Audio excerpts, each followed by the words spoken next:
நான் ஃபேஷன் மாடலாக இருந்ததில்ல, I am an ad film model. So அதில் பெரிய டிஃப்ரென்ஸ் இருக்குது. இன்றைக்கும் நான் ஆட் ஃபில்ம்ஸ் பண்ணுறேன், இன்றைக்கும் நான் ஆட் ஃபில்ம் மாடல் தான். அங்கே போனால் வந்து அவங்க ஆக்டர்னு சொல்ல மாட்டாங்க, மாடலை கூப்பிடுங்க அப்படின்னு தான் சொல்லுவாங்க. எல்லாமே வந்து young wife, house wife, mother, அந்த மாதிரி கேரக்டர்ஸ் தான் பண்ணியிருக்கேன் ஆட் ஃபில்ம்ஸில். ஸோ அது வந்து ஒன்றும் டிஃபிகல்ட்டாக இருக்குல்ல டு கன்வின்ஸ் மை பேரண்ட்ஸ். எல்லாரும் ஆடிஷன் பண்ணணும். நீங்கள் பாம்பேக்கு போனீங்கன்னா ஆட் ஃபில்ம் ஆடிஷனுக்கு லைனில் வித்யா பாலன் எல்லாரும் நின்றுட்டு இருப்பாங்க.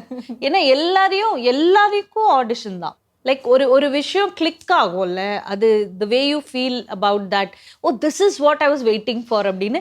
ஸோ நான் வந்து ஆக்டிங் பண்ணுறப்போ அப்படி தான் ஃபீல் பண்ணுவேன். ஸோ அதுக்கு நான் எத்தனை ஹார்ட் ஒர்க் பண்ணணுமோ அது டெஃபினெட்லி பண்ணுவேன். எனக்கு வந்து right place at the right time இருந்திருக்கலாம். அஃப்கோர்ஸ் பெரிய பெரிய ஃபிலிம்ஸ் எல்லாம் இப்போவும் ரீசெண்டாகவும் நான் நிறைய மிஸ் பண்ணியிருக்கேன், நிறைய காரணத்துக்காக.